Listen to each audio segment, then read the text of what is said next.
Morning, my friends. Good morning. I'm Black Dragon, and welcome to Black Dragon Biker News Network. Biker news you can use. And as always, I'd like to thank you all for tuning in from wherever it is in the world that you happen to be, man. Welcome to the show. Hey, listen, we've got some interesting news stories today. All over the country, things are going on in the biker world. One of our stories this morning, unfortunately, and we don't hear a lot from out of this club in Texas. Brothers East Motorcycle Gang president indicted, and we're going to look at that.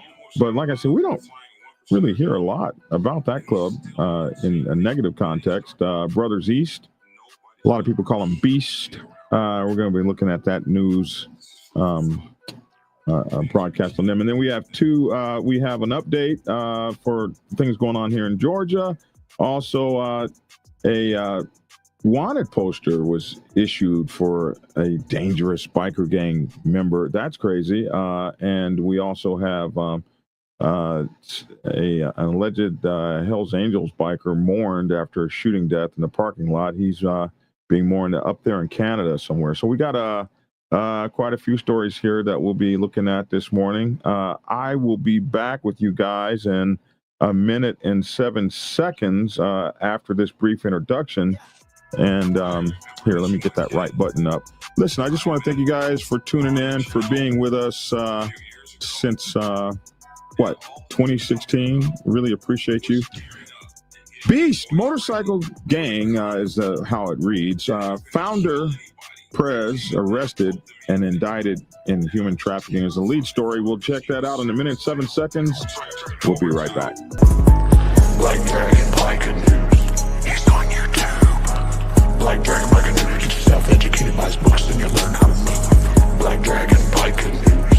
He covers it all. So click on the screen, hit subscribe to get updated Biker News with MC Protocol. A lot of phonies popped up when this YouTube Biker News craze came about, but the man on this channel is the first to do it and the only one that never sold out. His name's Black Dragon.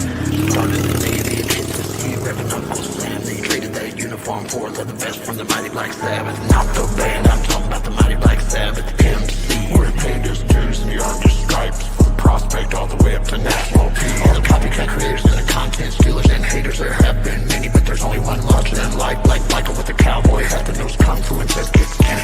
Black Dragon Biker News. He's on YouTube. Black Dragon Biker News. You're self-educated by his books and you learn how to move. Black Dragon Biker News. He covers it all. So click on the screen, hit subscribe and get updated Biker News with MC Protocol.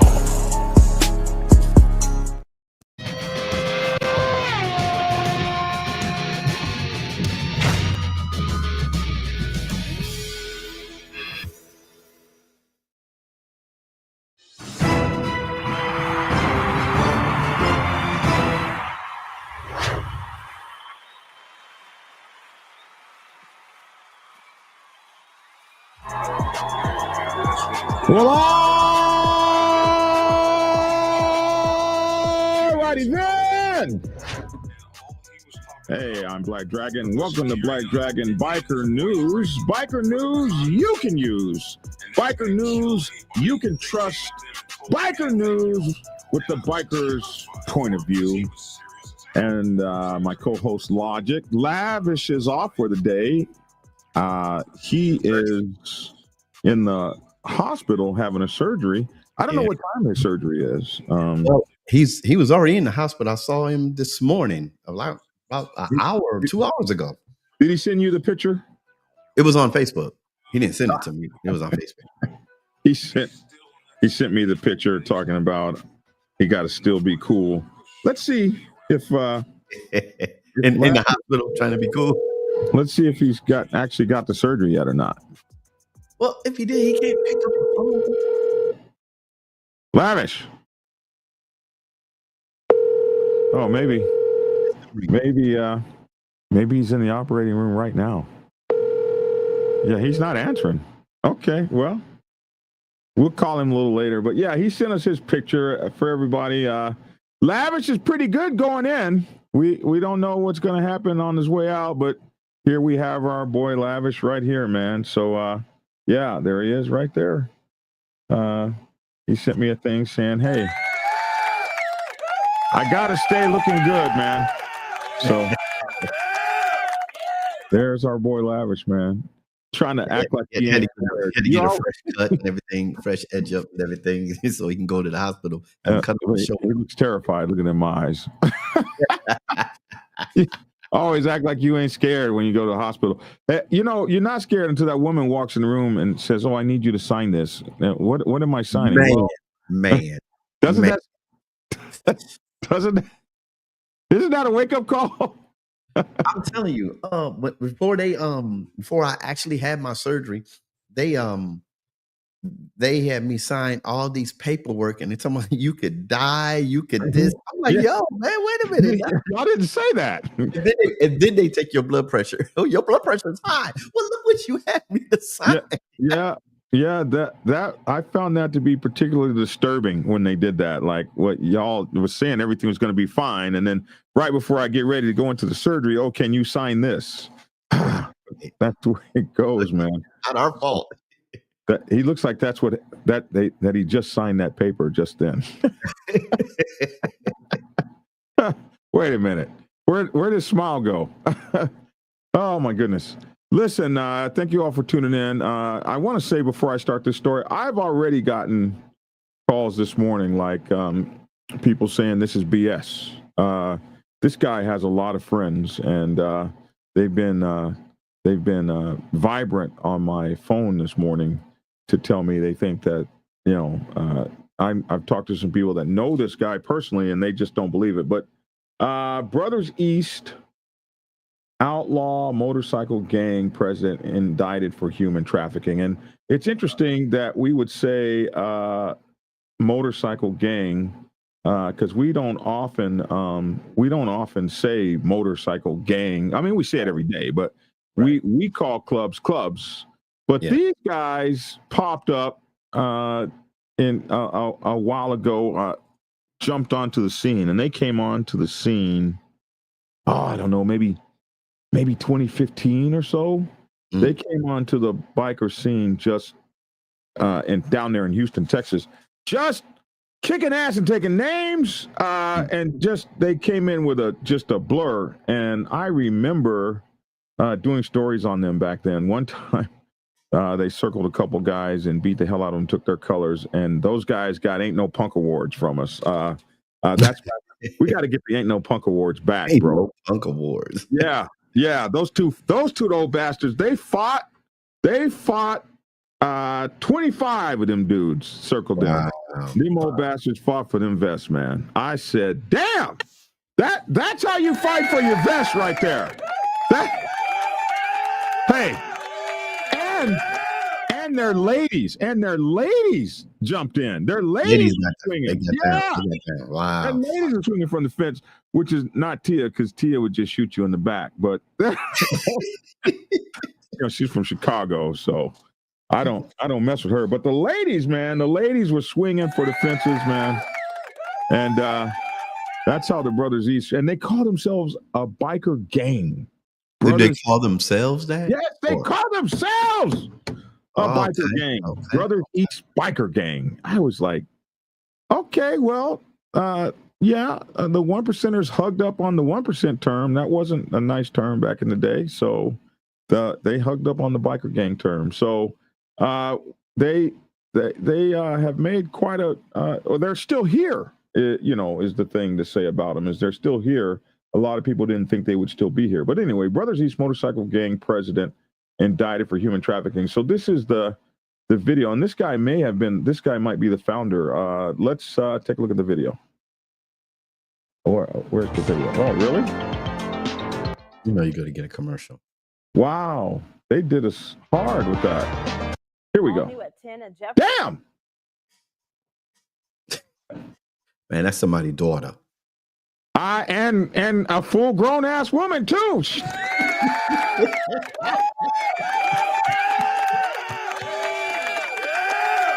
You know what, preacher? We can't have you on the show because you're not. Nah, that's somebody's daughter. I didn't say Lavish would have,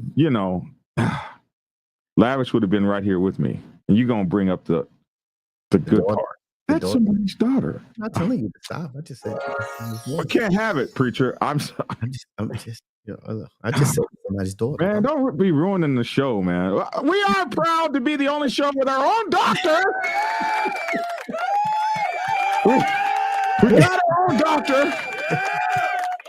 Anyway, yeah, I probably couldn't work at the real news station. They'd be probably like, "No, bro, you got to go, man. You can't do this." Okay. Anyway, we just want to appreciate the young reporter. That's all. County grand jury has indicted the national president of a notorious outlaw motorcycle gang on human trafficking charges.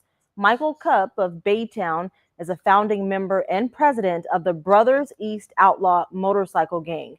According to court documents, Cupp and a woman worked together to take a victim to multiple cities, including Beaumont, Houston, and Dallas, to commit sex acts. He faces multiple charges, including promotion of prostitution. And so this is some particularly rough ass charges here. The Baytown, this is Baytown, Texas. I'm not quite sure where Baytown is. Must be down there near Houston or something. The national president of the notorious motorcycle gang, outlaw motorcycle gang, and that's what they call themselves, a biker gang, with Southeast Texas ties, was indicted by a Jefferson County grand jury Wednesday for human trafficking. So a grand jury indicted him. And as we know with grand juries, you can indict an apple in a grand jury. So grand jury simply says, we believe there's enough evidence to take you to trial. I don't think you even really get to hear from the defense in such a thing. Michael Cupp of Baytown is accused of organizing and profiting from prostitution involving multiple women. Cupp is the founding member and the national president of the Brothers East Outlaw Motorcycle Gang. Beast, or B-Star East, some people will say. Some people say Brothers East. Some people say Beast. That's down there in your area, isn't it? No, I just looked it up. It's south. No, it's west of Houston. Okay. A little bit west of Houston. I got put the picture up. Me. Bring the picture up, man. I'm ready. Listen. You say you liking that? You say you look for it. Yeah, okay, bring it up. There it is. I hit add to stage. I wonder what's going on. Do I have to take this one off first to add yours? There you go. So there's Houston down there. And so East Baytown is right there. It's close to 10. So in the Houston Metroplex, it would seem. Where's Houston? Right there. Oh, yeah. So maybe that's Metro Houston, like Metro Atlanta is like the outskirts. Miles around. Outskirts of Houston. Yeah, Metroplex. Metro, yeah. Out there. Okay, so we know where it is. Well, I know since I was was involved in helping with the just bringing awareness to the human trafficking. I know that I-10 right there, being at I-10 and then coming straight up is a major thoroughfare for human trafficking. Oh, is it? Yes. Here in Texas, yes. Okay, did not know that. So anyway, Michael Cupp is accused of this prostitution thing. He's the national president, and it says founding member. So he was one of the founders of the Brothers East, maybe the founder, but definitely one of the founders, according to this probable cause affidavit. So the affidavit is a probable cause affidavit, and they believe they have probable cause to charge him. Now, according to court documents, confirmed that Cupp had been collecting profits from a victim who was involved in prostitution. And so we'll see why they're calling her a victim here in a minute. A woman was allegedly acting as a manager for the victim. They put manager in quotes, quote unquote manager. So they wanted to draw attention to that in a pessimistic kind of way. According to court documents, she helped organize sex acts and set prices and coach this victim on what to do, and even threatened her when things didn't go as planned. She also used her own accounts to collect payments. So she used her own accounts to collect payments. You have to some kind of way connect him to that. Extensive text messages from this manager's, again in quotation marks, phone showed clear evidence of these activities, including frequent communication with Cup. The manager, they didn't put it in quotations this time, the manager and Cup would reportedly transport the victim around multiple cities to perform sex acts, including Houston, Dallas, Fort Worth, Lake Charles, and Beaumont, Texas. Cup became increasingly involved in the trafficking. He asked how often the victim could work, help create online ads, and arrange travel. He also offered to lend a gun for protection, even though he is a convicted felon. But offering to lend a gun is not lending a gun. Cup's involvement extended to directing others in the gang to provide security and transportation for the women. Messages show him giving orders, demanding a cut of the earnings, and eventually discussing adding more women to the operation, according to court documents. I really hope they don't have any text messages saying all that. The woman's phone showed she was still active in prostitution and feared continued harassment from her manager. Like, is she still active in prostitution? The woman's phone showed she was still active in prostitution and feared harassment from the manager. Is that like ongoing, or was that then? That's interesting. It's not really well explained. Right. The Department of Public Services say, and I think that's what DPS stands for, they observed the Beast members involved in transporting the victim, and a firearm was found during a traffic stop. But firearms are legal in Texas, so it doesn't say an illegal firearm was found. Based on evidence, the investigator, the affiant, believes that Michael Cup committed felony promotion of prostitution and other related crimes, and therefore is seeking an arrest warrant. So maybe he hasn't even been arrested for this. So that's the story. Huh? Just been indicted? And he's been indicted, it says. A grand jury indicted him. But it says here that the affiant is seeking an arrest warrant. So maybe he's been indicted but not arrested. Not arrested? Which can happen, I imagine. Interesting story, interesting set of events. The way it's written is not necessarily clear. But who are the Beast? I found this a long time. I just pulled that. It's funny. I'm looking for that. I'm looking for their patch. I saw one and it had a diamond, but it had a G in it, because I was looking at what Hardwire was saying, that they chose Motorcycle Gang on purpose. Oh, here's their patch here. Where's their patch at? It's right here. I sent it to you already. The patch? Yeah, it's on today's cover. Here you go. Boom. Oh, okay. That's these guys here. Oh, they do got a 1%. Okay, so I pulled up one. This guy had a diamond on the front. Here's the MG right here. See that? Okay, yeah, the G. Yeah. Those guys are some G's. MG.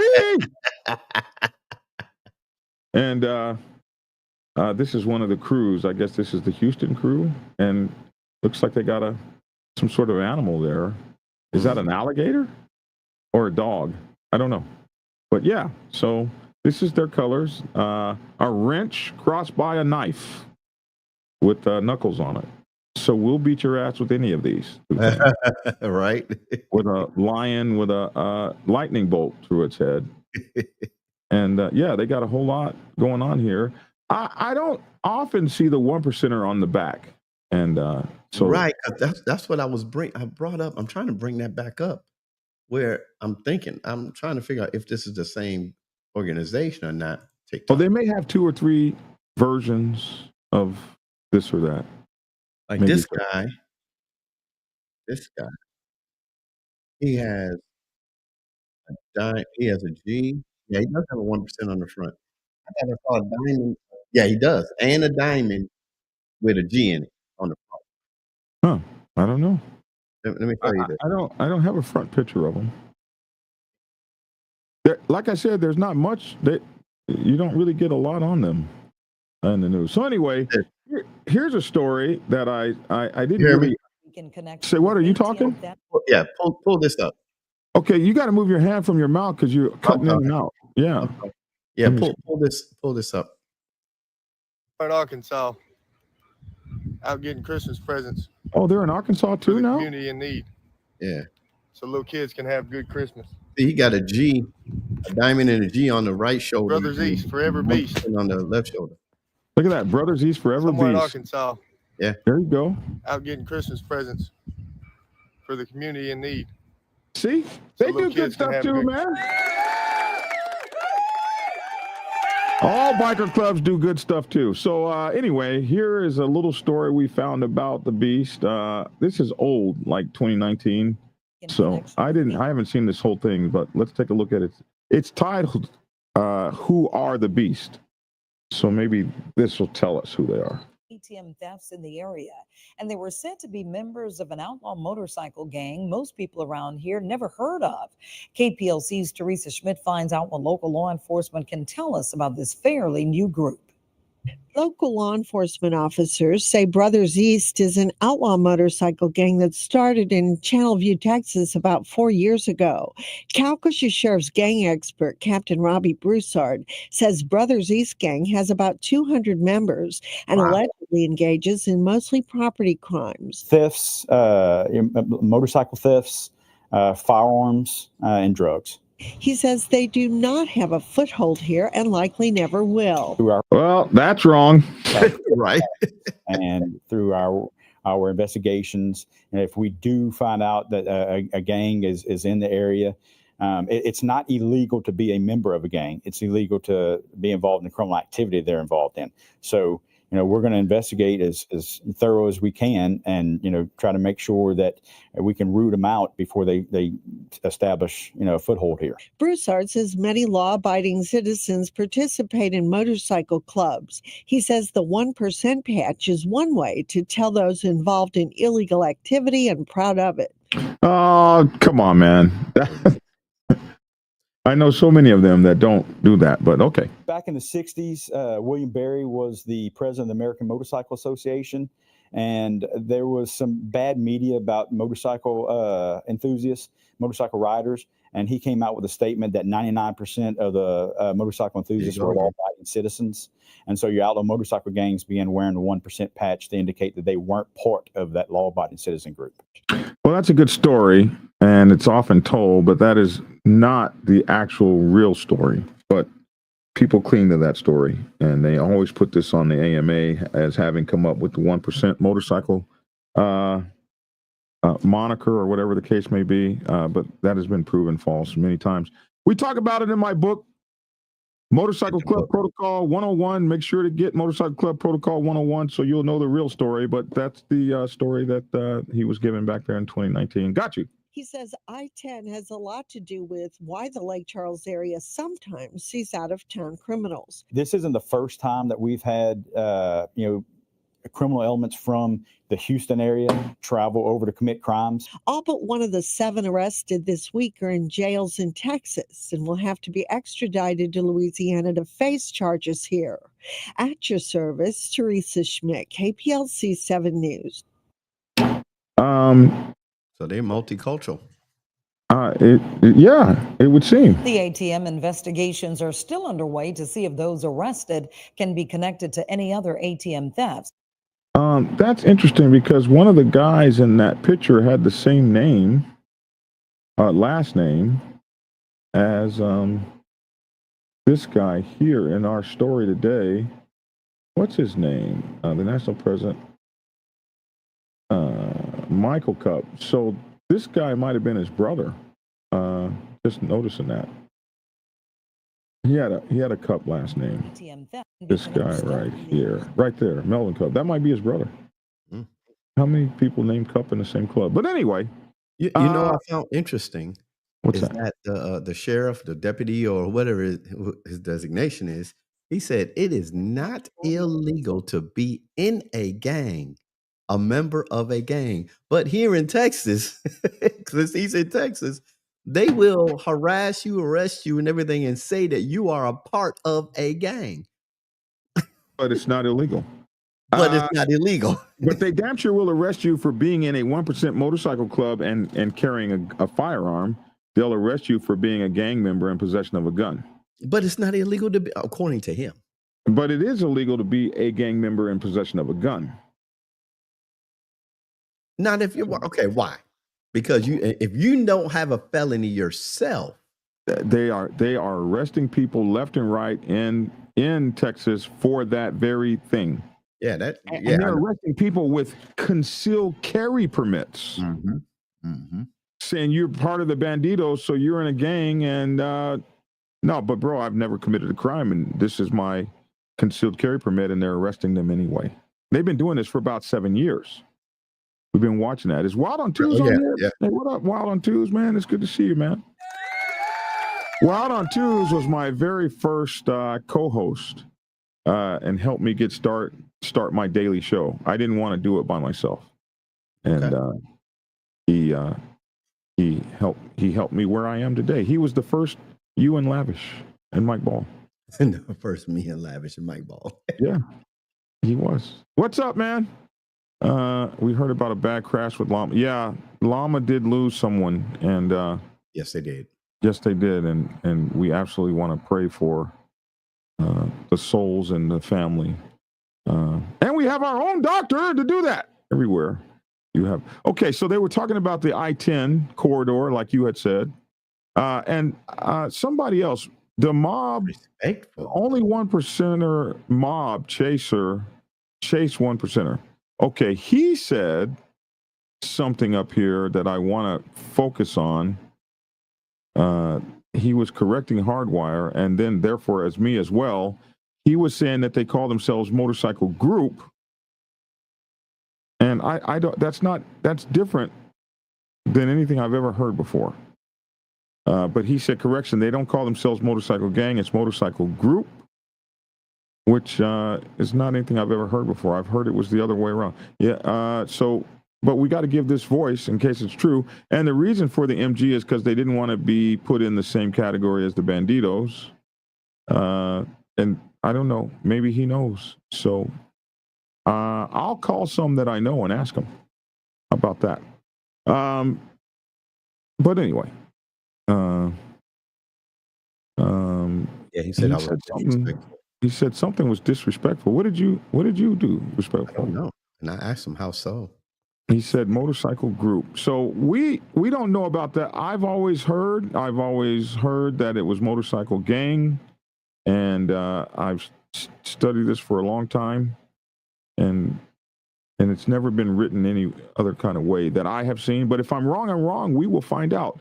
Hardwire said I was told by a member once online that it was Motorcycle Gang, not Group. But I would imagine they choose selectively which they would want to use. And I was told that as well, Hardwire. So we'll check it out. G Diamond 331. I'm not sure what that means. What does that mean? Black Dragon, you interviewed one of them. He's on TikTok. Yes, I did interview one, and that's why I'm thinking what I'm thinking. Yeah, thank you, Chris, man. Some people be watching my stuff. I appreciate that. I know for a fact most of the Big Four do not get along with them. Well, the Big Four don't even get along with each other, so that's true. Good morning, Black Dragon Logic. To whoever gifted me a membership, I say thank you. That was Papa Penguin, Steve, that gifted you that membership yesterday, and we thank Papa Penguin for just taking care of us like he always does. Hardwire then says, however, the funny thing about who gets along and who doesn't is that it changes frequently. Amen. It absolutely does.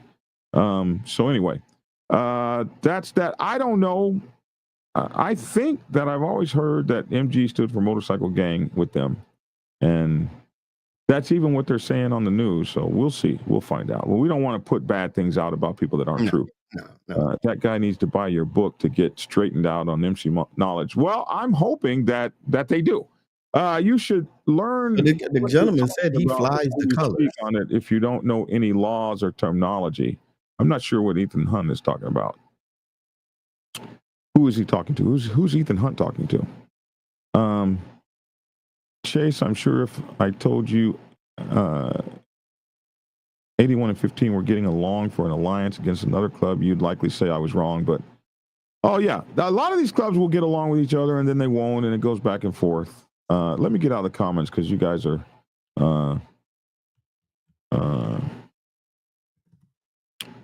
yeah, we're going back and forth in the comments, and we're ready to move on. Okay, what's next here? So that's that story, and that's who the Brothers East are. and we're going to find out if we're wrong about them. And if we are, we're going to put up a correction. Now, moving to the next story. This is just, as you guys know, they did find that 2 were charged in this Atlanta thing. But first, right now at noon, Forest Park police have charged 2 men with murder in connection to a deadly shooting at a motorcycle gathering last month. Atlanta News First Blake Devine is live with these new developments at Forest Park City Hall. What do we know, Blake? Rick, Forest Park police have arrested Donnell McKnight, while the other suspect, Nigel, I want to pull up his name to just get that correctly, Nigel Blackwood, is on the run, and both men were actually hospitalized during this deadly dispute, as they've been identified as members of the Outcast motorcycle gang, charged with malice murder and violating the Georgia Street Gang Terrorism and Prevention Act. Just 2 weeks ago, 2 men, Isaiah Mack and Anthony Hearns, were killed when gunfire erupted at a mechanic shop on First Street in Forest Park. Police say this was a targeted attack linked to motorcycle gang violence, and the 2 men who died were affiliated with the rival Wheel of Soul Motorcycle Club. The Forest Park police chief says they're sending a strong message that this violence won't be tolerated. All of those individuals that are responsible for what transpired inside of the city of Forest Park will also be brought to justice. This is just two arrests, but I do believe that many more will be forthcoming. Now, police have shut down the mechanic shop where this shootout occurred, citing both the business and the owner. Meanwhile, McKnight has been booked into the Clayton County Jail, while the other suspect remains at large. Reporting live in Forest Park, Blake Devine, Atlanta News First. Thank you, Blake. And we'll continue to follow this breaking news as investigators search for that last suspect. You can listen to the full police press conference inside our Atlanta News First app. So we got 1 guy arrested and 1 guy on the run. That really wasn't evident in our reporting yesterday. We didn't realize that 1 guy was on the run. They was trying to pull that out of the sheriff. The reporters were like, how was he in the hospital and y'all didn't get him? He said, well, we didn't have a warrant yet. They were pushing on him pretty hard, man. They were pushing on the police chief hard as hell. Listen,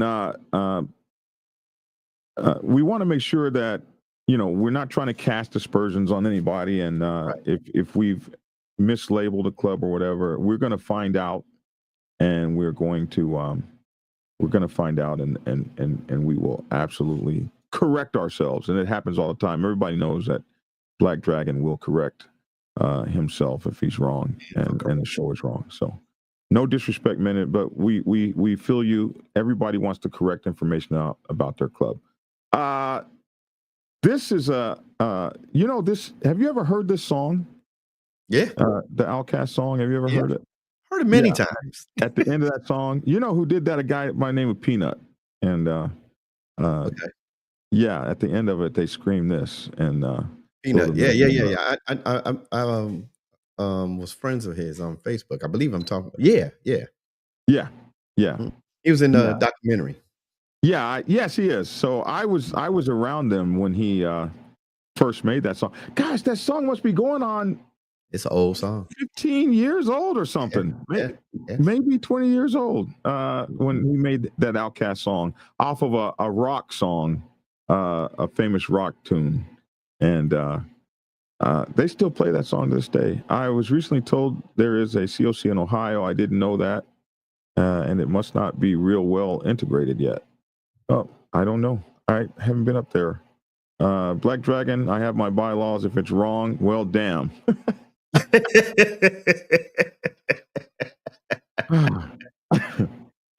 Man, being a writer of bylaws, I can tell you sometimes we don't update and do things like we should. Hey, U.S. Marshals in Maine issue a wanted poster for this dangerous biker gang member. Now, damn, I've always wanted to be in lights, but not like this, man. This is crazy. The Maine District of U.S. Marshals Service issued an arrest warrant today on Tuesday for Christopher G. Haken, which I'm sure I just tore that name asunder. Christopher G. Hawkins. That's a unique way to spell Christopher if it's pronounced that way. It is a very unique way. 46 years old, an alleged dangerous biker gang member wanted federally. That means all across the country, as well as in Maine, Vermont, and New Hampshire. Well, if he's wanted federally, then he's that includes Maine, Vermont, and New Hampshire. One would think, I take, being a writer, I'd always be examining writers and stuff. And Haken of Londonderry, New Hampshire, has a November 8, 2024 arrest warrant for 2 counts of elevated aggravated assault and 1 count of criminal conspiracy from the Portland Police Department. I don't know what's elevated about aggravated assault. I mean, it's aggravated assault is pretty bad, but is that Portland, Oregon, or it just says Portland? I don't know if it's Portland, Oregon. It might be Portland, Maine. Oh, Portland, Maine. Okay. Yeah, I found out that there's like more than one Portland because I was calling stuff Portland, Oregon. And but I was gonna say if he did something in Portland, Oregon, they want him over in Maine. He went straight across the country. That's true. That's true because they're yes. Haken of Londonderry, New Hampshire. Damn, he gets around. Has a November 8th. Okay, we read that part. Okay, the initial incident leading to the arrest warrant took place on July 30th, 2024 on Forest Avenue in Portland. During that incident, numerous suspected members of the Outlaws Motorcycle Club were arrested in connection with a shooting. Oh, this is that guy that left 3 people injured and 1 woman dead. This is the guy they've been looking for that whole time. Are they still looking for him? Damn. Your boy's been missing for a minute now. This guy, I guess he knows how to avoid being on the run to the who was that guy that parachuted out of that airplane? What was that guy's name? Parachute out of an airplane. I don't know. He robbed a bank and parachuted out of an airplane and disappeared. What was his name? Dobbins, something like that. Oh, I don't know. I really don't know. Or like the other guy who escaped from Alcatraz, D.B. Cooper. There he is. Thank you. Thank you, Ghost Eagle. See, my people know everything. Look at that. My people know everything. Between, look at this. It keeps going. It keeps going. It keeps going. Look, everybody knew but me. And me, obviously. D.B. Cooper. This guy is a D.B. Cooper level of being on the run, man.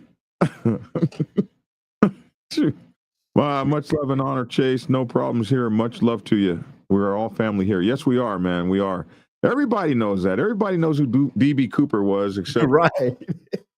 Now I gotta look him up so I can be in the know. I knew the story, though. I knew the story. Anyway, D.B. Cooper robs a bank, jumps out of an airplane, and disappears forever.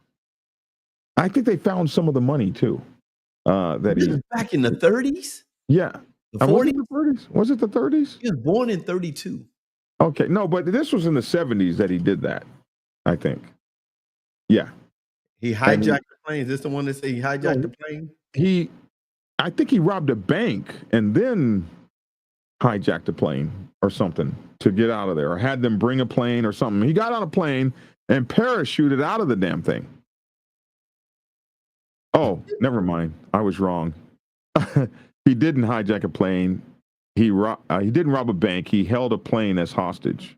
Okay. Some kind of way he got some money in an airplane and jumped the hell out of it. That much I know.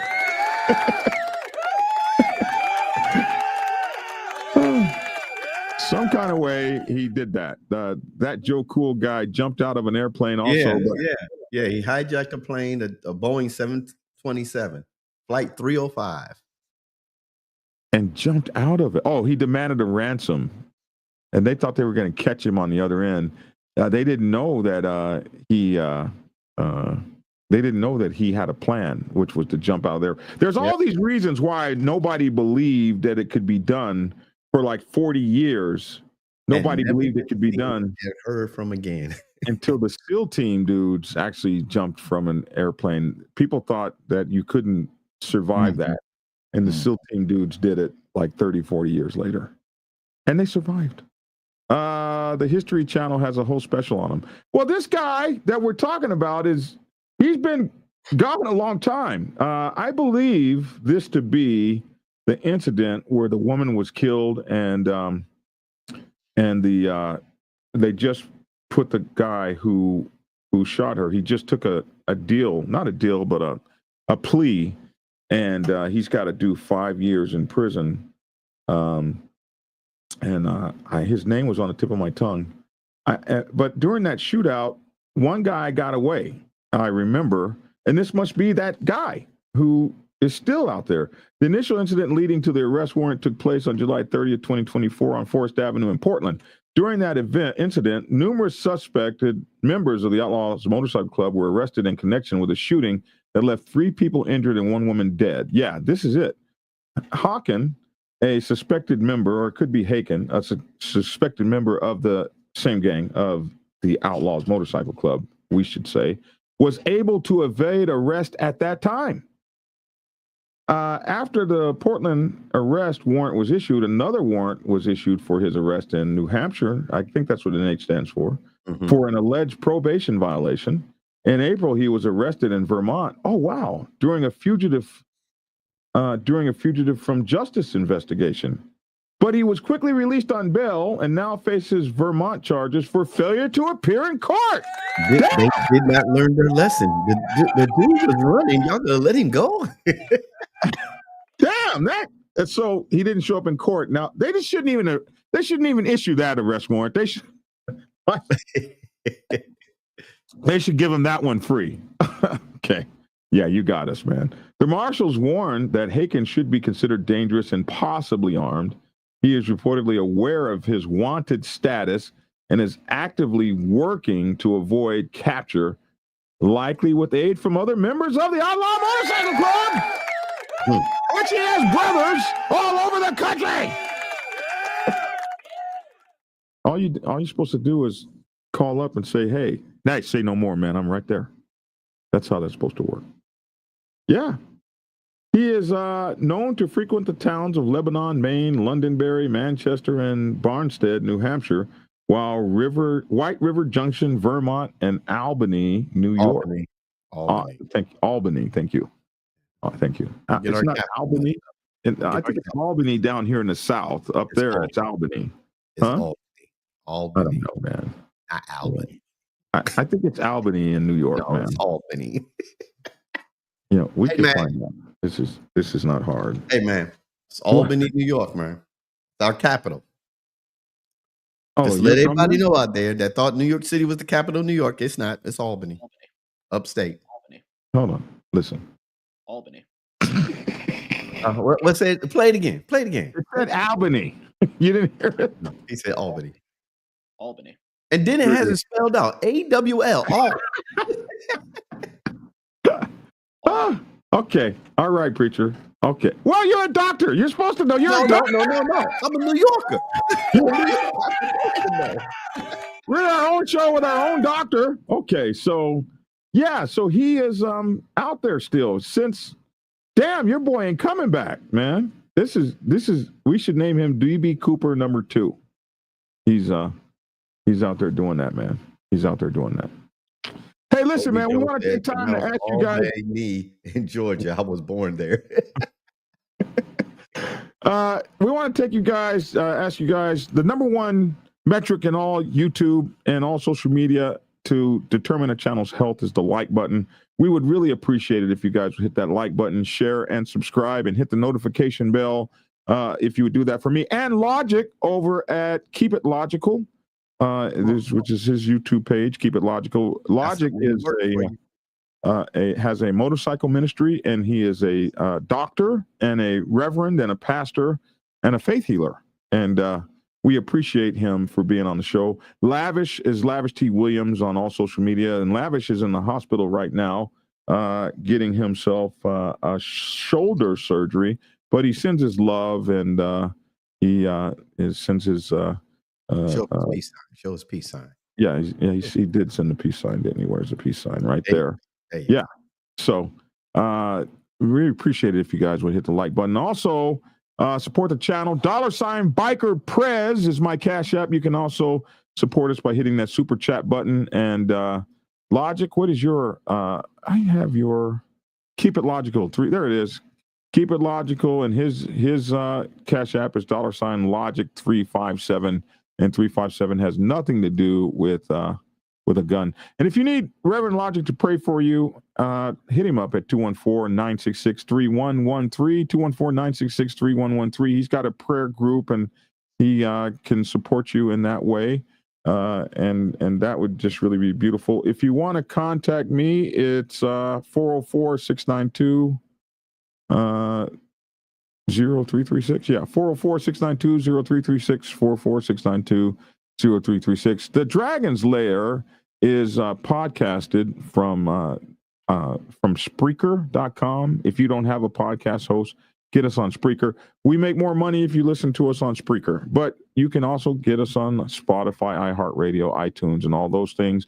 If you want to get my latest books, and my newest book right now is Motorcycle Club Protocol 101, Motorcycle Club Protocol 101. Make sure to go to blackdragonsgear.com, where you can get all my gear and fascinating things. And I can be found on YouTube, Facebook, Instagram, and TikTok. So those are all the places you can find Black Dragon Biker TV. And of course, my X.com is jbunchii. And how you're on Facebook and YouTube, so Facebook and YouTube. Keep it logical on Facebook and YouTube. So, and we're working on things in the background so I can get out some of my shirts. Yeah, and also, you guys, I want y'all to come hang out with me. We're going to be at Forsaken's anniversary next month, 13th and the 14th, in New York City, man. So you guys will be able to see me. If you have my books, bring them. And I will sign them for you, and I hope to see as many of you guys there. I will have the ads up tomorrow, I believe, and we'll be talking about the Forsaken party between now and then. We want you guys to come up there. It'll be your time to see me in New York, man. I will be in New York! All right. Here we go. Next story. Oh, this is a sad story. So we have an alleged Hells Angels biker is being mourned after a shooting death in a parking lot. So this happened yesterday. Alleged Hells Angels member Craig, I don't even know how to say that last name, McLellquham. McQuilcum? McQuilham. Maybe it's McQuilham. I don't know. It off. Okay. But I think they call him Tank. An alleged high-ranking Hells Angels member who was gunned down in a Toronto area parking lot is remembered for his dedication to his family and biker brothers, in his club. Craig McIlquham.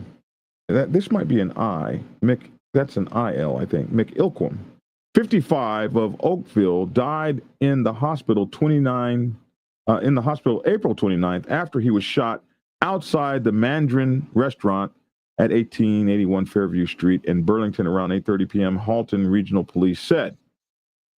McIlquham was also known as Tank and also used the name Craig Brown, was the president of the Hells Angels Niagara chapter and a past member of the biker club's Windsor chapter, police allege. Is that how you spell allege? No. That's not right, is it? A motorcycle enthusiast and father of three, McIlquham loved spending time at the family cottage and cracking corny dad jokes, according to his obituary. Above all, Craig's greatest pride and purpose in life came from being a father, a husband, a son, and a brother. His family meant everything to him, and he made sure they felt that love every single day, the obituary said. McIlquham's death drew online tributes from Hells Angels members from across the globe. Brother Truck, you will be missed forever and always. The beautiful moments you shared with us will always speak of a great person that you were. Rest in peace, my brother. A member from Zurich, Switzerland, wrote on a condolences page for him.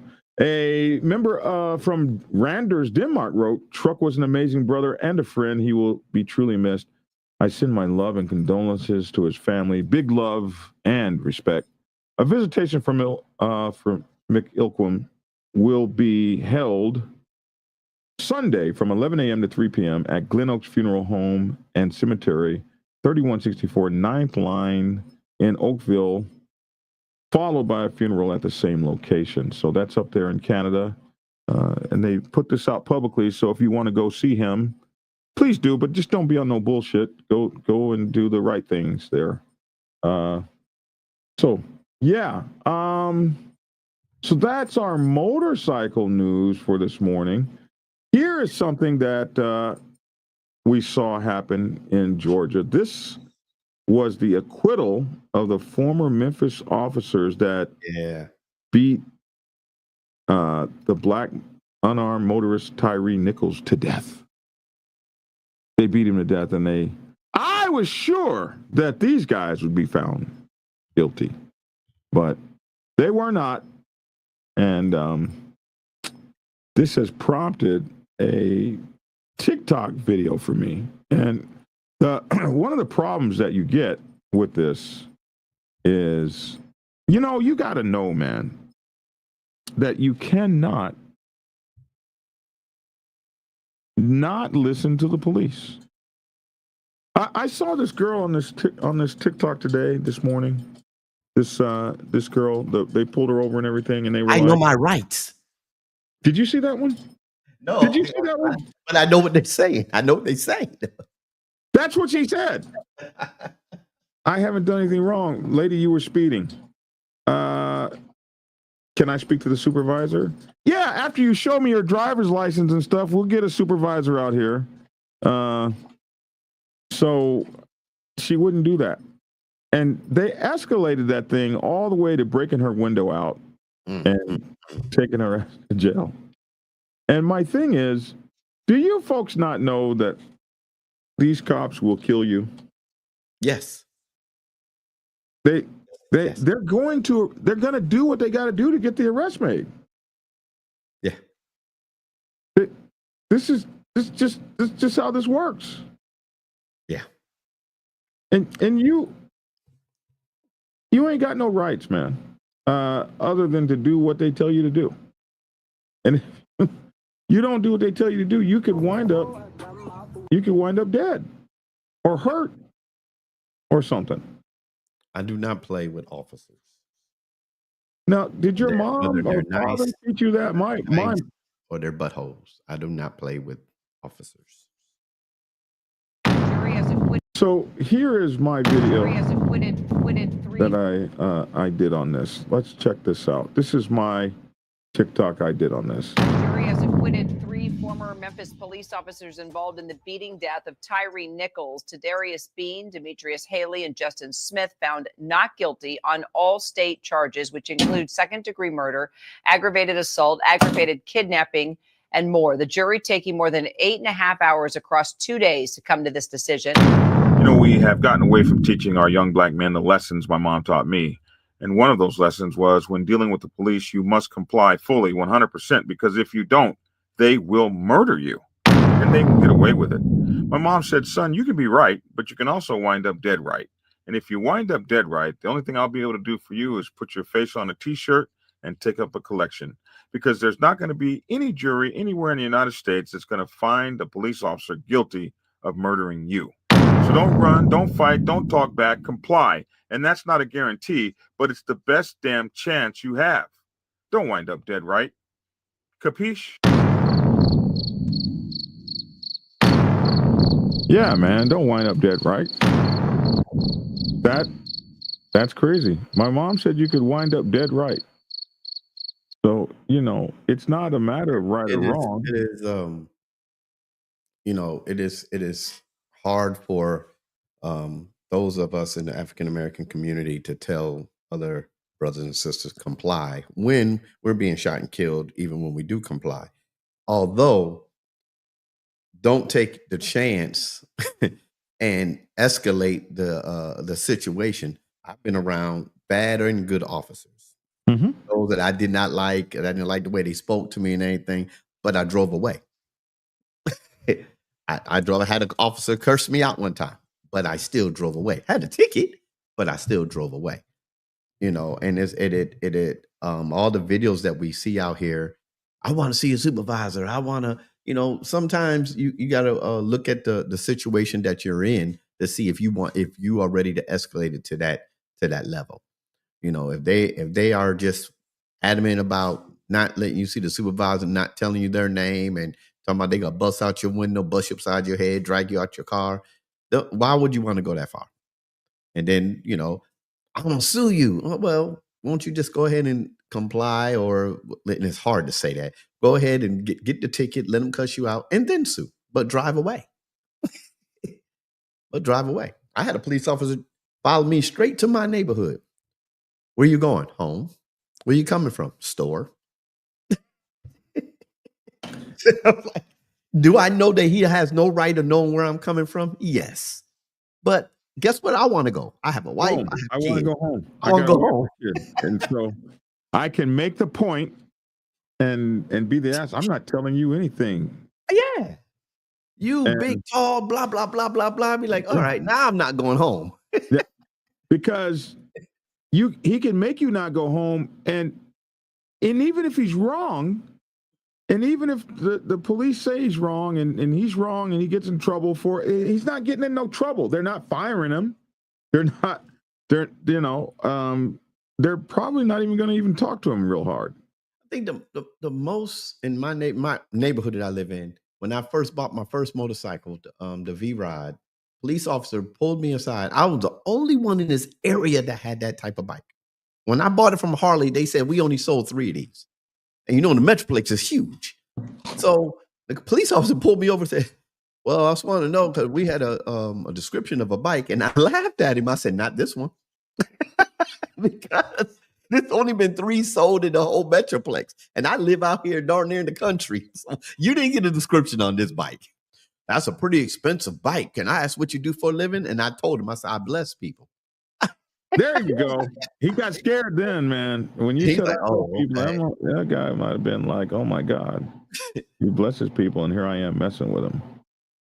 Yeah. And if I were you, I'd have put a curse on his ass.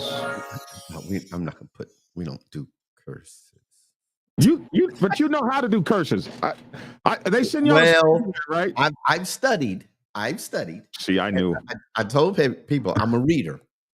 I've studied demonology. I've studied and read witchcraft books. I have. It didn't get in me, but in order to understand what I'm fighting against. Yeah, if you're gonna fight the devil, you need to know who he is. Understand what I'm fighting against. God allowed me to study that stuff in my younger age, and then I was done with it. I mean, okay. I actually bought the book because it had naked people in it. Now, this is before I became a minister, y'all. So, like the minister, look at that naked people. There was a time before ministerness. Black Dragon, I am an ordained deacon and former church school administrator. Does that count for anything? Just that? Yes, Sid. Yes. Does what count for anything? Of course. What is he responding to? Black Dragon, I'm an ordained minister, ordained deacon and former church school administrator. Does that count for anything? Yeah. Absolutely counts. Just being an ordained deacon is very important. People don't understand. A deacon has more power than the assistant minister in any church. Yeah. Well, I am really amazed at all the men of God that I seem to have gathered around me, working on me. It's really kind of crazy because Merlin, you guys may know, who has been with me since almost the very beginning. Merlin is an ordained minister. I got so many ordained ministers. I remember one time I was riding up in the North Georgia mountains, and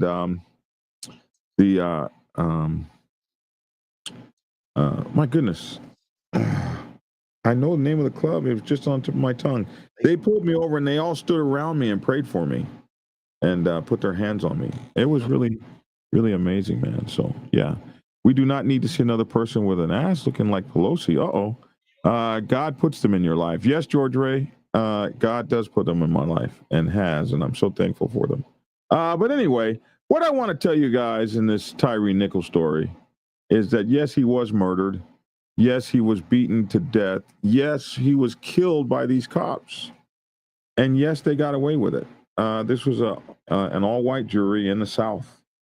And over and over again, they have proven time after time after time that they're not going to find police officers guilty of murder, especially when you add these facts. One, you were running from them.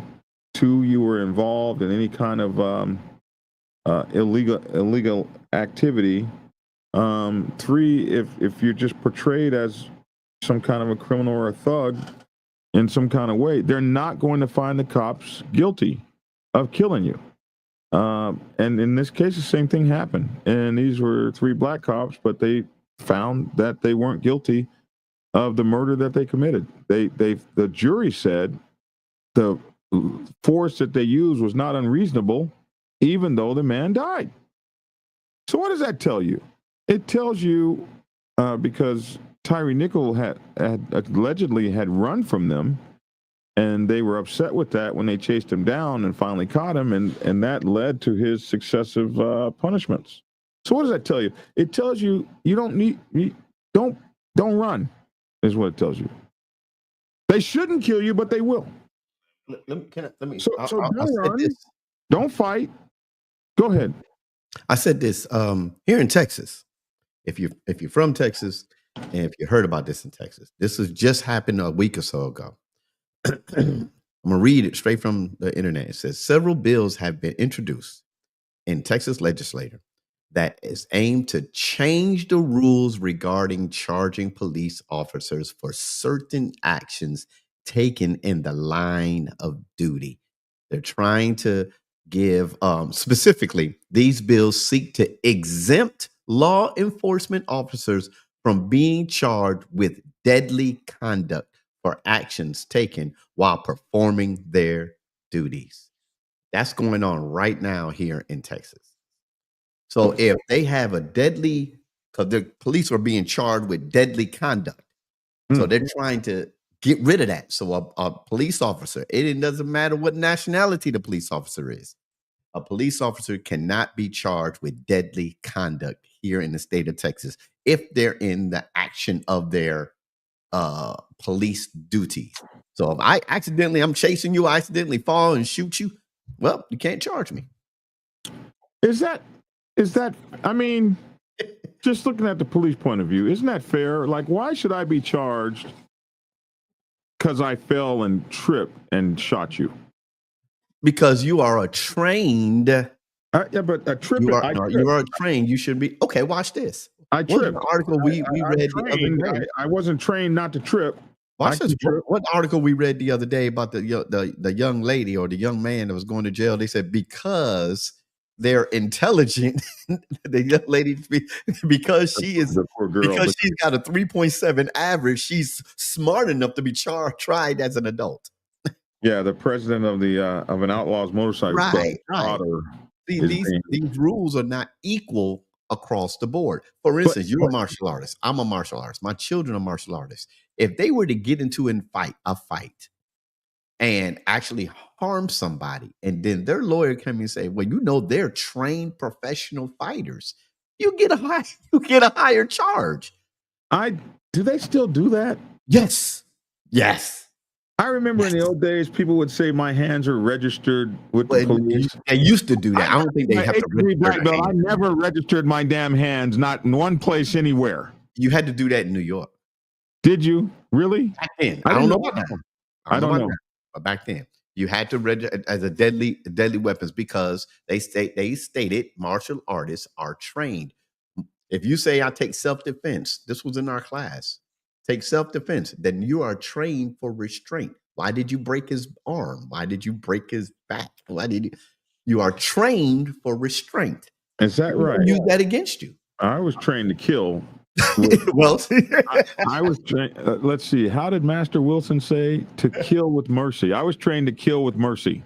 That was Master Wilson Studios out of San Diego, California. Master James A. Wilson. I agree with that, Jason. You see what Jason said? if you can't properly handle a firearm and keep it in a safe, you should be charged. No, it doesn't mean you were careless. You're not careless when you jump out of a car chasing somebody and they could turn around and shoot you. So you pull your weapon out because you're in a life or death situation and you trip and fall and you shoot them. What did you say yesterday? You and Lavin said you can't be running and shooting at the same time. What you can if you have to. So if an innocent person gets shot by a police bullet because the policeman is chasing a suspect and can't handle their gun, they all over the place. Can't handle. I mean, you say can't handle like he was out there shooting under his back like Wyatt Earp or somebody.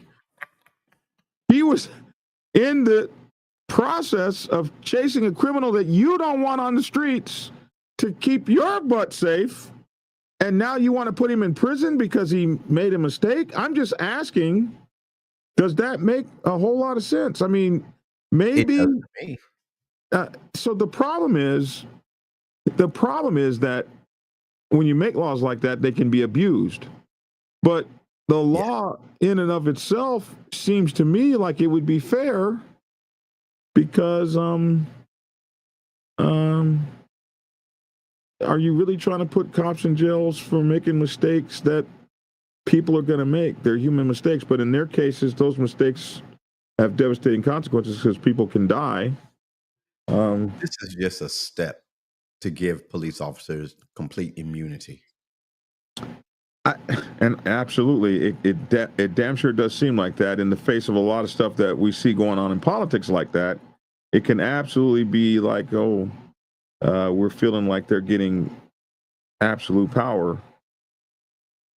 But you got to say that you can understand that they have a point, too. Because there's a lot of places like in New York where cops aren't doing what they're supposed to do because they're afraid that they're going to be sued if they make a mistake. So now they're not policing at all. That's what training is for. Training ain't going to do nothing again. Did you? What did you do in the submarine? What was in the shot Navy? nuclear missiles. One of you accidentally shot a nuclear missile. What happened to you? Well, we have. It was a mistake. I'm sorry. We have safeguards set up such that cannot happen. There's no way that you can accidentally shoot a nuclear weapon. If it's shot, okay. Maybe that was, at least when I was in the military in the 80s. Maybe that was too extreme. And 90s. Did you carry a sidearm? I did. Yeah, I did. What if you accidentally shot your captain? You could accidentally shoot somebody. You could. Okay, and what would happen to you? Papa Penguin said, perhaps the conversation should start with "Don't break the law." Well, yeah, truly. We get too carried away with that because I know in the military we could, if I accidentally shot somebody with my AR-15, I was getting demoted. You may get demoted, but if it was an accident, you may not. It doesn't matter. I'm getting demoted. No, I don't think so. A guy on my truck. Because I knew people that got accidentally shot in the Navy. Dropped his rifle. It charged around. Now, anybody don't know AR-15? If you drop it hard enough, it will charge around. We went to clear our guns at the end of our shift. He pulled that hammer back, and that bullet said ting ting a ling a ling. He lost the stripe. that I can see you losing the stripe. Okay. I can see that. I can see was you an accident. Stripe for being a dumbass, not for the accident, for being a dumbass. That's what you'd lose that stripe for. Yes. I was just saying. Yeah, it just seems like a horrible thing, but you can see where maybe they do have a point, maybe not. Here's the other one. Here's our last story for the day. A guy just ran over a cop the other day. So when you talk about things that go one way and then they go the other, these cops got off for the murder of this one guy's son, Tyree Nichol. In this other case, a guy by the name of Ryan Hinton, 18-year-old Ryan Hinton, was killed in a police chase, basically. And his father probably felt like there would be no justice for his son, gets in a car and drives over a police officer. And that's making all of these, they're making all kinds of TikTok and internet videos about this guy who just ran over a random police officer after he went and viewed his son's body and went to and looked at the videos and stuff of his son being shot and killed by a cop. Then he just went and killed a cop. So a lot of people are calling him a hero, and we can't wait till Lavish gets back to I talk got a about lot to say about it. I done heard more and more news about this. More and more news. You got to read. Get all the information about what was his son actually doing when they shot him in the back. Okay, well, we got it right here. Timeline. What we know about the deaths of 18-year-old Ryan Hinton and Deputy Larry Henderson. The officer who shot and killed Ryan Hinton still has not been identified, at least when I first got this article. A yet unnamed Cincinnati police officer fatally shot 18-year-old Ryan Hinton the morning of May the 1st. The following day, Ryan's father allegedly crashed his car into former Hamilton County Sheriff's deputy, Larry Henderson, killing him. Since then, social media posts have circulated that contain misinformation about the case, like claims that Rodney Hinton Jr. killed the officer who killed Ryan. He did not. He killed a completely different police officer. Henderson was a Hamilton County Sheriff's deputy, while the still unnamed officer who shot and killed Ryan was an officer with the Cincinnati Police Department. WCPO has requested and is still awaiting to receive Ryan Hinton's full autopsy report, additional body camera footage from the CPD, and traffic camera footage from the crash that killed Henderson. Here's everything we know and don't yet know about the events that led up to Ryan Hinton's and Larry Henderson's death. Is that okay? So let's see what this video is here. Oh yeah, this is the video of them killing the kid. So the kid, I don't know if this is the video of them killing the kid, but this is the kid who came out from between two trash cans. They said he had a firearm in his hand and it was pointing towards police, and they killed him 6 seconds after arriving on the scene. I haven't seen this video yet. Let's see what goes on here. I want to make sure that not just. Well, we don't care what you want to make sure of. Anyway, gone. Today, a homicide detective shared a new detailed timeline of Rodney Hinton Jr.'s alleged actions before crashing into Deputy Henderson. WCPO 9 News reporter Jay Shakur walks us through it.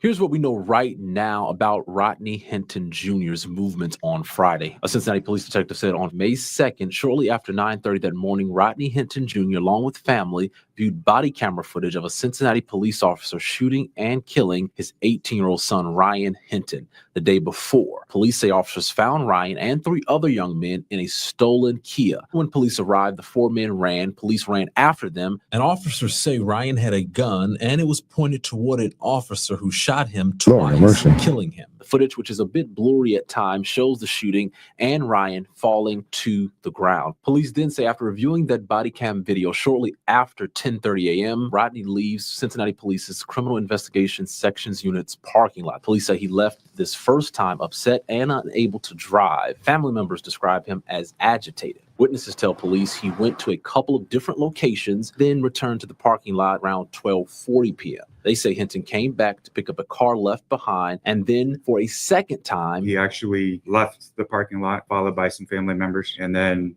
a few minutes later returned to the parking lot at CIS, drove through the parking lot, and then left the parking lot again. Now, authorities say that final exit occurred at 12:49 p.m. Just 11 minutes later, police say Hinton plowed right into Henderson, who was operating a traffic light at the intersection of Martin Luther King Drive and Burnett Woods. A detective on this case claims video footage shows Hinton first stopping in a left turn lane before increasing the car's speed. The vehicle accelerated quickly directly at where Deputy Henderson was standing. Cincinnati police have not yet identified that officer who shot and killed Hinton's son. Prosecutors say they believe that Rodney Hinton Jr. just, quote, ran over the first officer he saw. Jay Shakur, WCPO 9 News. So that is what they know. Yeah. In this, when was that? There's more stuff that came out. I don't want to speculate. Don't want to misquote anything. But there's other things that came out since this day. I did this. I didn't see that one. I got this like 2 or 3 days ago. We were going to do this yesterday, but the other news came up. But what we do know about the shooting, so this is a press conference. What we do know is that the son was said. Now, looking at that picture of him running from behind those trash cans, it didn't look like he had no gun pointed at anybody, but he did have a gun. He was running, and he was running. They'll kill you when you run. When police approached, okay, so during the press conference, Theda, the CPT officer, had shot and killed one person during the foot pursuit. She said officers with the department's fugitive apprehension squad, along with other uniform officers, became aware of a stolen vehicle at an apartment complex in Warsaw. When the police approached the vehicle, 4 people ran from it. So the minute you start running and all that stuff, it ups the ante. She said at least one of the persons was armed. Police chased the people who ran from the vehicle. He said one CPT officer discharged their weapon toward the person who had the gun, hitting and killing him. She said 2 of the other alleged suspects in the vehicle were arrested, and one still remains at large. Arrested that day was a 19-year-old DeAnthony Bullocks and 18-year-old Gerald Austin. Both are charged with receiving stolen property and obstructing official business. And so this is what we know. They've got all kinds of videos. One of the videos that's circulating big time now is the video of him being led out of the jail. And in that video, he's led out of the courtroom. And in that video, whoa, what just happened? Wow. Is everybody there now? I'm here. No, I mean, why did this disappear? All of a sudden, the page is not available anymore. Okay, here we go. One of the videos shows him walking out of the courtroom. Is this? Maybe this is it. Let's see. Shows him walking out of the courtroom. And when he walks out of the courtroom, he's staring at all the officers. They showed up in mass to show support for their fallen officer. Here it is right here. The session of the Hamilton County Municipal Court is now in session. Judge Tyrone Yates is presiding this morning. We ask that you turn off all cell phones. You may be seated. Please remain quiet during all proceedings. Good morning, everyone. Good morning. Good morning. Good morning, Your Honor. Good morning. You have to fast forward. That's going to be toward the end. That's if you want to just send that. Yeah, I was just trying to get a look at her right here. Oh. Yeah, I was just trying to look at the package there. Okay, moving forward.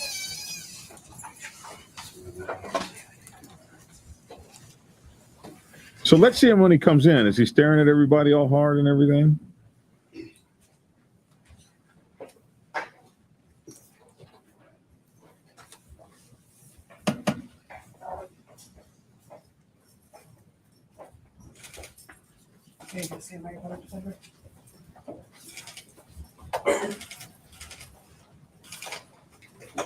Yeah, he's walking in, chest up, head back. Good morning, Mr. Hinton.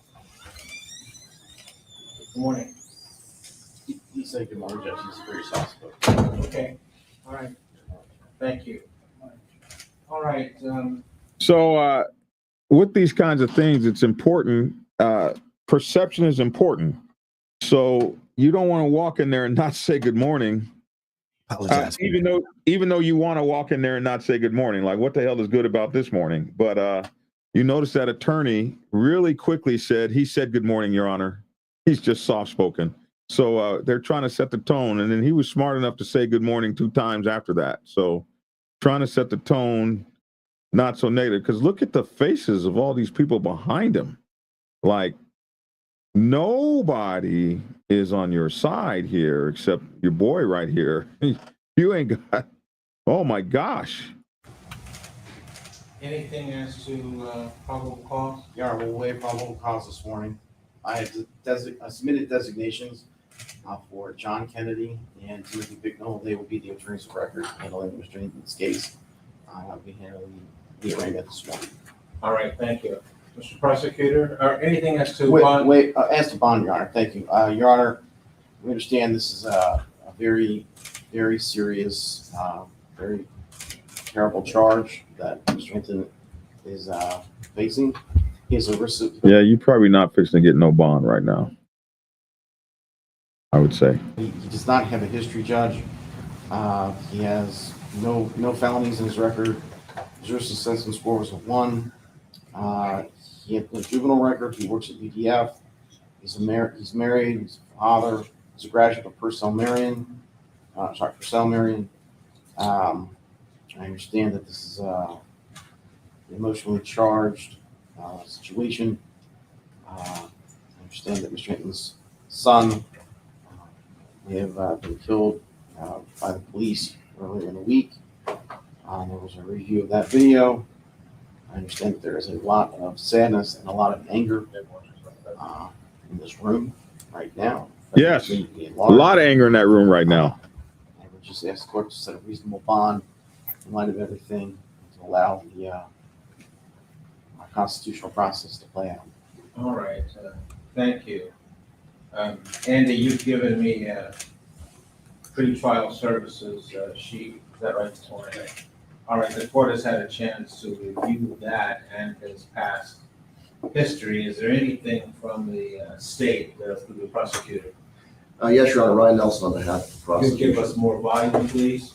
Yes, Your Honor. Ryan Nelson on behalf of the prosecution. What we believe that the evidence will show is that yesterday, on about the 2nd of May, the defendant was traveling, I believe, to be eastbound on Martin Luther King Avenue at MLK, I believe at Burnett Woods at the intersection, I believe immediately north to the rear entrance of the University of Cincinnati. The defendant stops his car. The defendant, in a way that was calculated and premeditated, lined up his car, deliberately accelerated his car, and purposely caused the death of an on-duty deputy sheriff who was doing a detail at that intersection. As such, we are going to be seeking indictment for aggravated murder, and we would request, in accordance with ORC 2937-222, for a no bond hearing. That rule requires that hearing be set within 3 business days, so we are seeking to set that date on the 6th of May of 2025. That will be next Tuesday. Okay, I thought this was going to have the video of him walking out. That's the one that everybody's looking at, where he walks out and he's staring at all the cops. Okay, so this is really in depth. My first time really looking at this article. It's showing all of the. Is this where he walks out? Maybe this is it. Here at Mayfield, therapists specialize in patients with back and neck.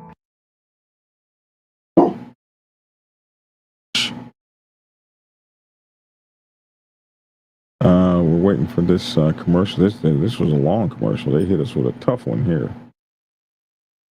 Oh my goodness! And then they took it all away. Safety warning. Wow! What the hell? Did you see that?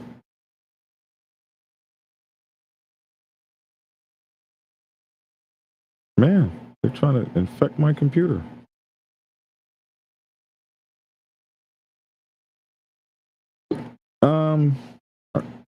Let's see here.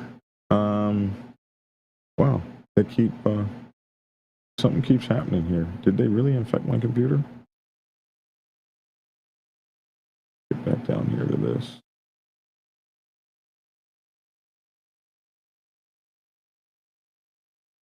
All right, let's try it again. Genesis is Cincinnati's highest. All right, we're trying to get that video back up, and I don't know, something's going on with that. Okay, here we go. Maybe we can get it now. Damn, and they did it again. Well, I don't know what the hell is going on. All right, let's go down here a little further and see what we get. Oh, we don't want to see the naked man. Man, what's going on with this thing? They got too many pop-ups. Nothing will stay. Wow, look at that. Is that crazy? Hope I didn't just get infected. I got to run a virus scan. This won't let me get down to the bottom of this thing. Maybe they're just trying to run too many commercials on it or something. Okay, so here we are again. Wow. Every time I try to go to that, it does that. You know what? Let me put this in a different kind of browser. Let's go over here and try we'll try a Firefox browser. How about that? Firefox is not normally as acceptable to the BS.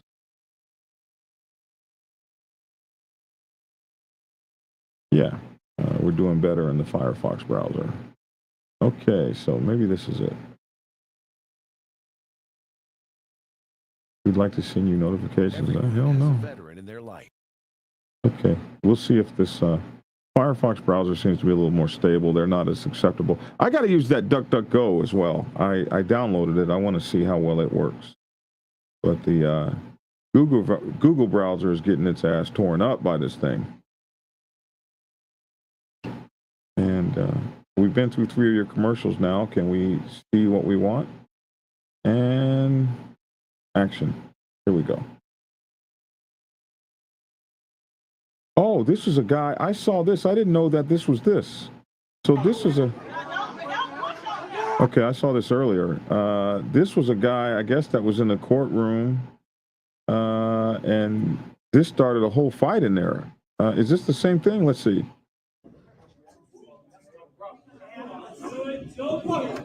But look, those police officers stood up like that, like those Yakuza did in the Jackie Chan movie. Yeah. Yakuza did when they all stood up at the same time, like, yo. Yeah, well, everybody's mad in there, and he's standing up, looking, but the thing about this is the cops were not the only ones that stood up. His people came too. I saw this on TikTok. I didn't realize that this was this. I didn't know what this was. Check it out. Look, it looks like they got bulletproof glass and stuff here. Yeah. This is crazy, man. All right. So he tells that cop, don't put your hands on me. Take your hands off of me. And all them other cops jump up. Like we're supposed to be afraid. Like, get the hell out of here, man. You ain't put your hands on me. Now look at the brothers jump. Look, everybody's up. We can all get up.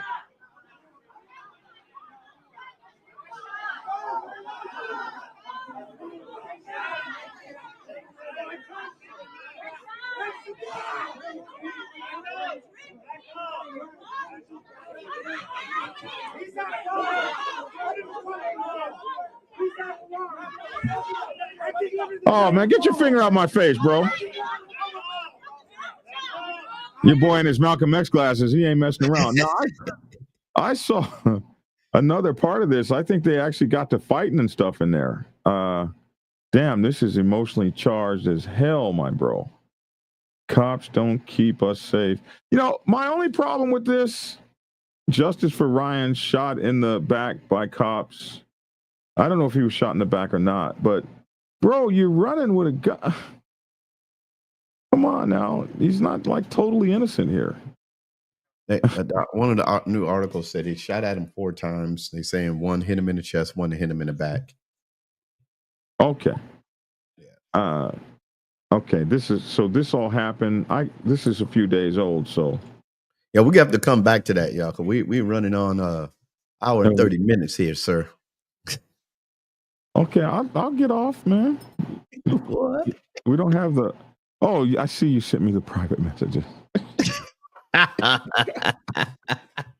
I just now see it. I apologize for let everybody know. I apologize for looking off because I got other computers over here, and then people's walking in front of my house, and I had to get up and go check out who was in front of my house coming to my. So I don't like walking away from the screen like that. So I just had to. I was digging, man. I wasn't even looking at the screen. I apologize. Okay, we didn't. Our producer's not on, so I didn't have anybody nudging me to get off. Now I'm looking at. I did have somebody nudging me to get off. So, Black Dragon, try using Trend Micro. You would have to download it. It has a trial program that will check your computer for free. I've been using it for 20 years. Trend Micro. I'll check that out. Because my computer is acting really crazy, man. All right. Anyway, let's get out of here. Logic is ready to go. Logic got other things to do, Doc. I'm a busy man. Amen, brother. All right. Hey, Lavish, you can get Logic. You can get Logic at Keep It Logical. And he has a motorcycle ministry. What's the name of the motorcycle ministry? God's Warriors Motorcycle Ministry. God's Warriors Motorcycle Ministry. And listen, man, we appreciate you. We're the only biker news channel with our own doctor in the house. And I'll let you go ahead and say what you need to say to get out of here. And anything you need to say or promote, go ahead and do that now. Okay. Hey, y'all, this your boy Logic. Love being here. I'm glad y'all here. Remember this: ride hard, ride safe, and always, always ride on faith. That's my shirt, y'all. And keep it logical. Peace.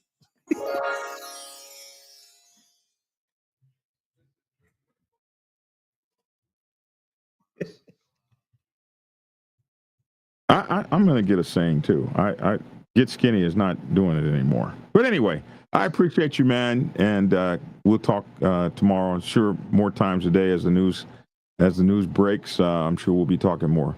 You take care. It's great having you, preacher, and have a great day, man. And I'm Black Dragon. That's my 2 cents, man. We had a great time as always, man. And we'll be finding out some more about these stories. And moving forward, hey, if you got somebody that needs to be interviewed, please let us know. We want to interview all the great bikers out there in the world, and make sure to get my book, Motorcycle Club Protocol 101, Motorcycle Club Protocol 101, the social construct of motorcycle club life, rules, traditions, history, politics, and modus operandi from blackdragonsgear.com. Get yours today. Thanks for tuning in, y'all. And get skinny! Prepare yourself to take the helm as president of your mighty motorcycle club by delving into the pages of Black Dragon's newest book, The President's Bible, Chronicle 1, Principles of Motorcycle Club Leadership. There you will learn to advance your skills in applying the 14 scientific principles of leadership similar to those taught to officers in the United States Naval Service. Available in hardcover. Breaking news right now.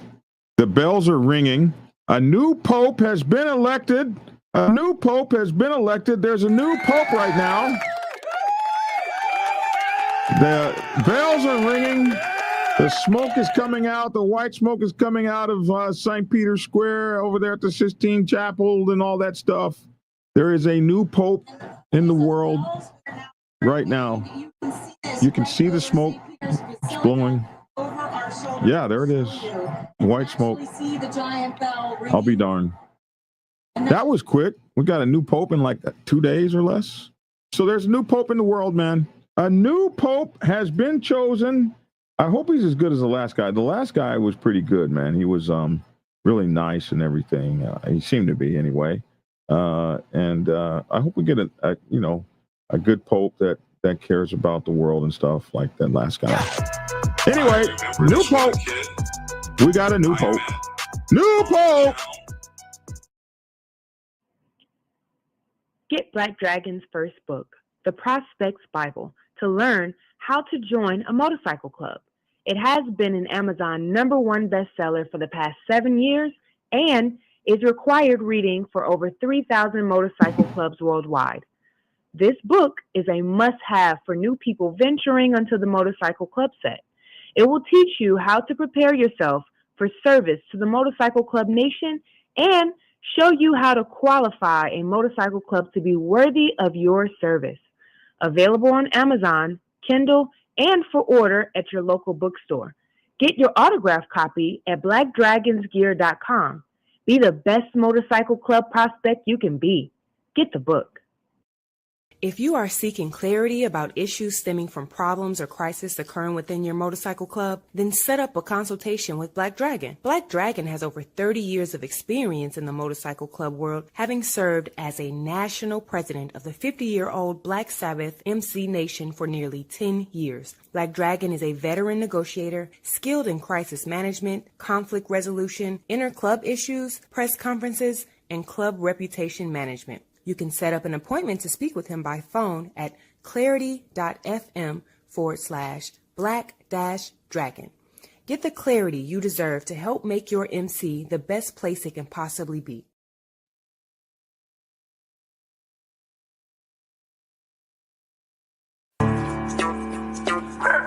It's definitely a big issue for you too.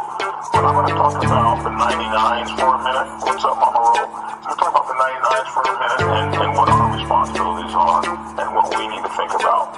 Because if you don't really know what's going on the set, you can find yourself in kind of a precarious predicament if you make the wrong kind of moves or do the wrong kind of things when this kind of stuff goes on.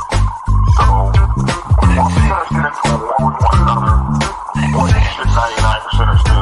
Here's 10 things you should know. Thing number 1, stay in your lane.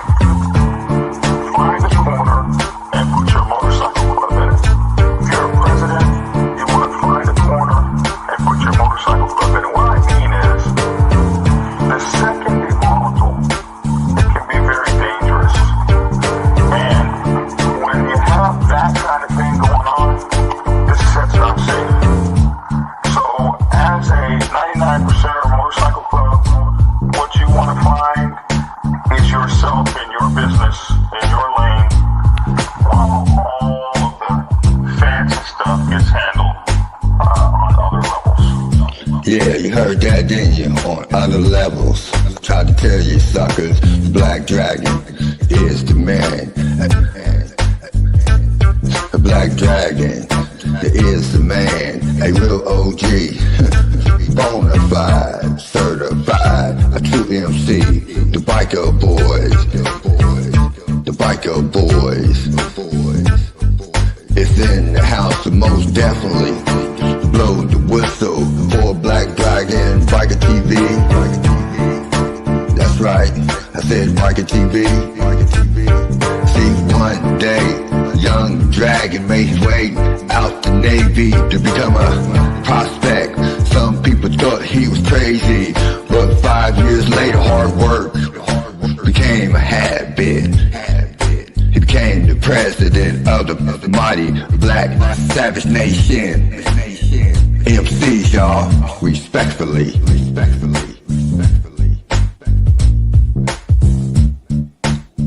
Black Dragon. Black Savage. MC. That's right, y'all. Give it a thumbs up.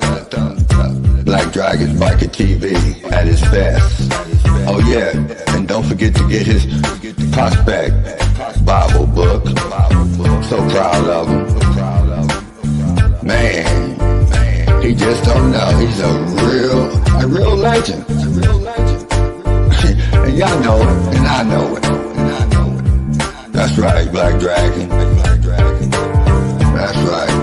Glad I met you, my friend. Black Dragon. I'm the Midnight Ghost Rider. Dub V, y'all. Love you, Black Dragon. Peace. And get skinny. Like and share. Goodbye.